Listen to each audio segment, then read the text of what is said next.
You're listening to Puma Podcast. Hi! Just a quick heads up. This story is about death and human remains, so it does get a bit graphic. If you'd rather not hear that but still want to listen to an episode about Philippine history, check out our episode covering our national hero. It's called Jose Rizal Was Taller Than We Thought. Why should we care?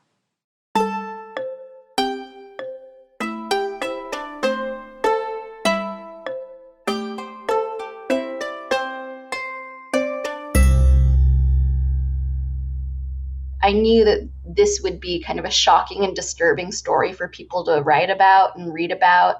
But I thought it was really important that it was told in the right way and had representation from Filipinos on the team. It's such an affecting story because there is a lot of emotions tied up in this idea that people's bodies were taken after death without consent. I mean, there are many rituals after death where we honor our dead. And so talking to these Filipino communities, especially the Kankanay community, they were saying, this is not honoring our dead. And it was really disrespectful. And so to be able to get their voices out there was really important to us. I'm Trisha Aquino, Puma Podcast. And in this episode of Teka Teka News, we hear from the reporters behind the Washington Post's groundbreaking story of a Filipina who died in the U.S. over a century ago and the ongoing search for her remains.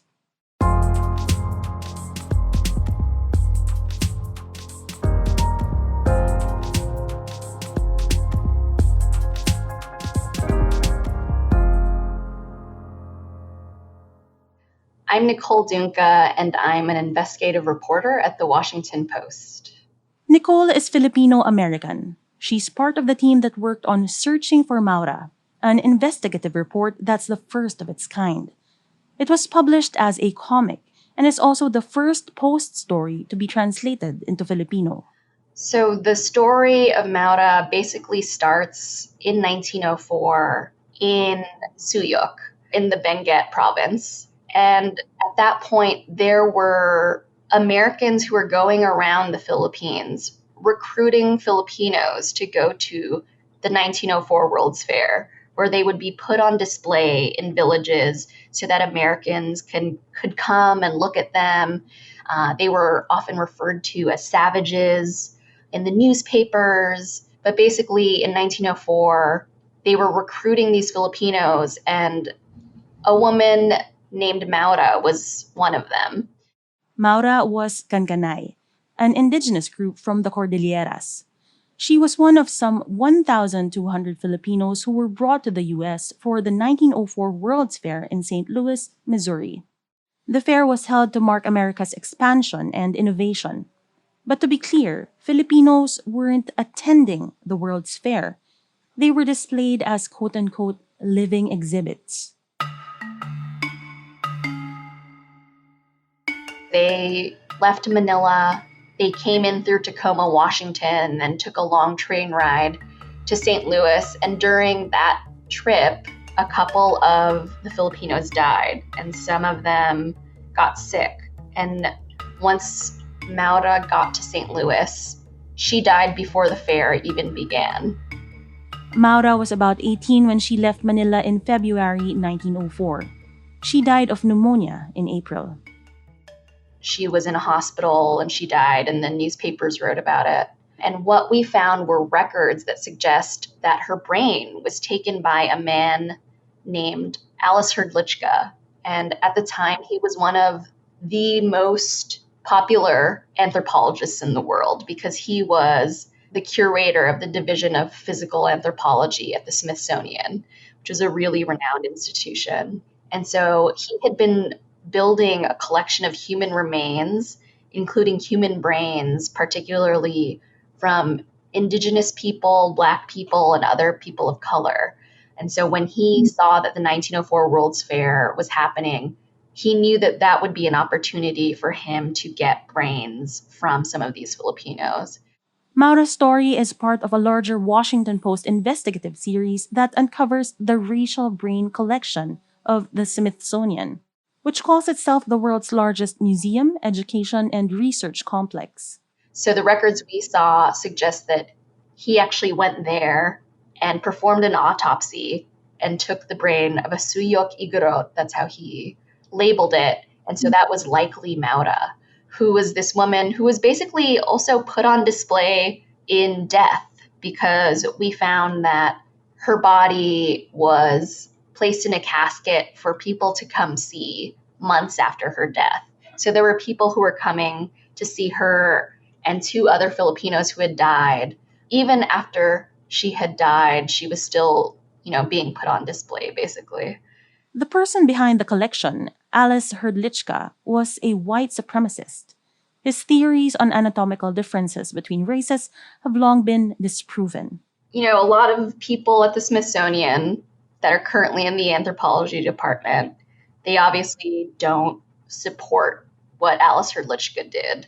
But what we found is that, in a lot of ways, these remains were more out of sight, out of mind. And the reason that we were interested in Maura's story is because we got to know this woman named Jana Año Nuevo Langholtz in St. Louis, and she was marking the graves of various Filipinos who had died at the St. Louis World's Fair and had been buried in St. Louis.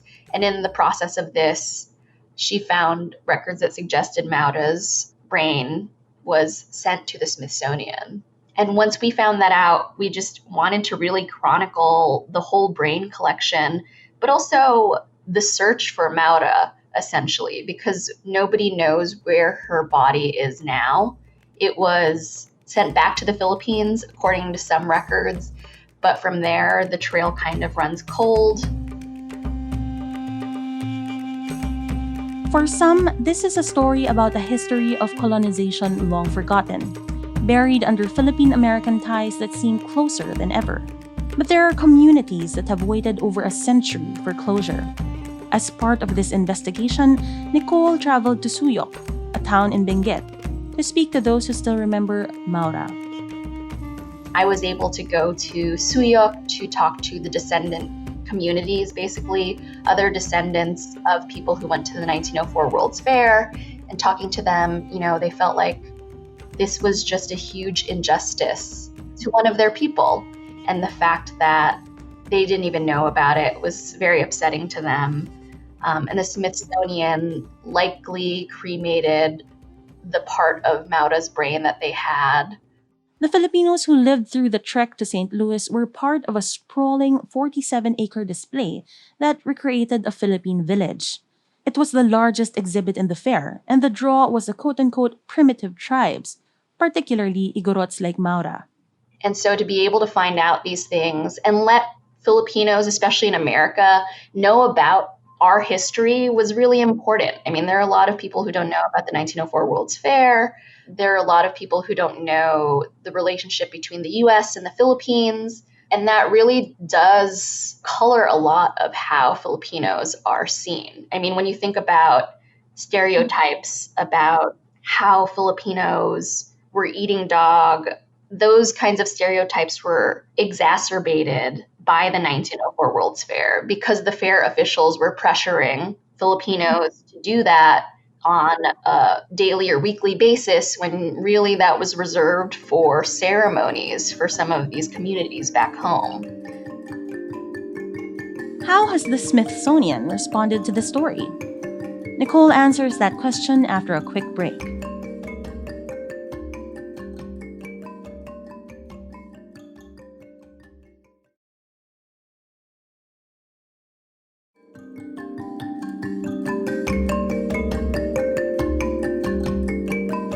There is a federal law where Native American remains have to be offered for repatriation to various tribes in America. But that law doesn't exist or cover other communities. So Smithsonian doesn't actually have to notify, different governments about the remains in their possession. Only after reporting on this started did they start talking to the Philippines about the possibility of repatriating the Filipino remains in their possession. According to the Post, the Smithsonian has repatriated 4 brains as of August 2023. 255 others remain in storage. It's unclear if Maura is still among them.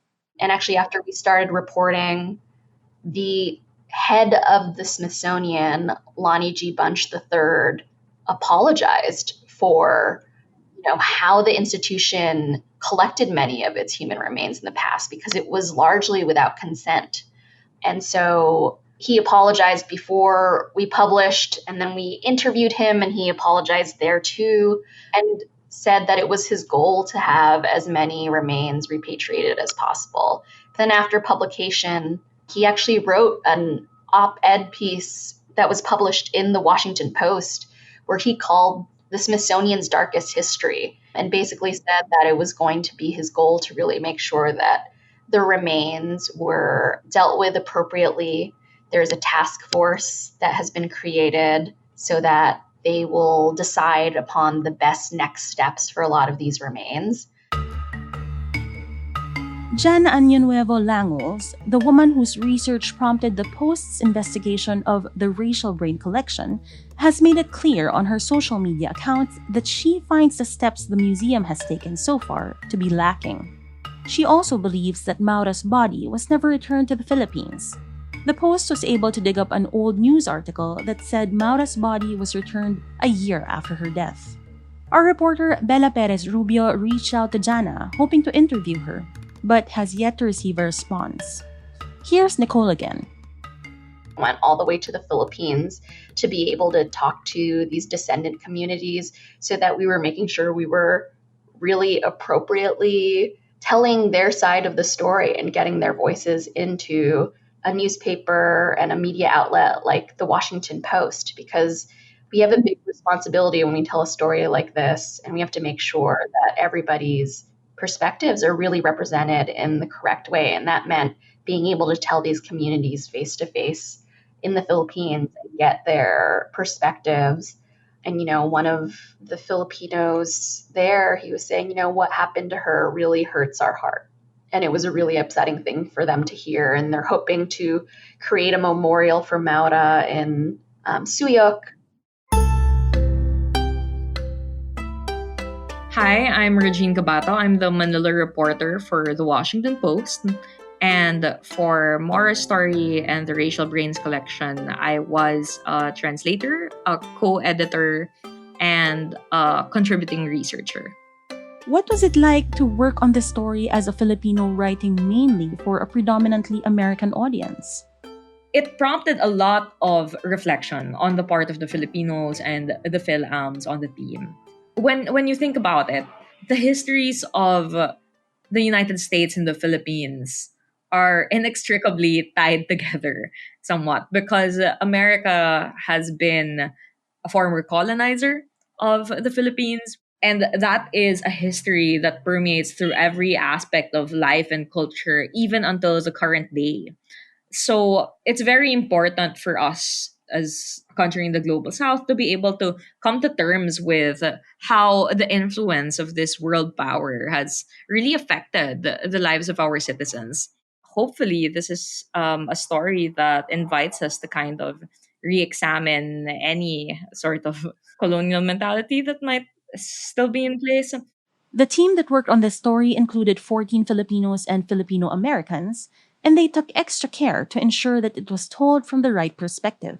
So Ren Galeno, the illustrator who is from Davao City and who's incredibly talented, went through a lot of these old photos. And these photos at the time were usually taken by, or we can assume were taken by, Americans who were attending the fair, who were documenting the fair. And some of these photos, one could say, were really, in a way, I guess, seen through the lens of the what one would call the white gaze. But what Ren did was to subvert that. In a lot of other scenes, she reframed historical photos to take a look at what Filipinos were looking at, which was the Americans gawking or looking at them. And I thought that was a very smart way to go about the storytelling. I hope readers of Maura's story would be able to look at, I guess, the depth of what happened at the time, even though these practices were somewhat quote unquote acceptable in the past, they were never really acceptable to the communities or to the ethnicities and the nations that these people were pulled from to go to the fair. But in particular, I hope that it invites Filipinos to hold people who are in power not on a pedestal, but to hold them accountable. And I also hope that, in a cultural sense, that it invites us to really be aware of cultural and heritage issues like this, the ethics of museums, the kind of foregrounding of communities and stories that need to be told.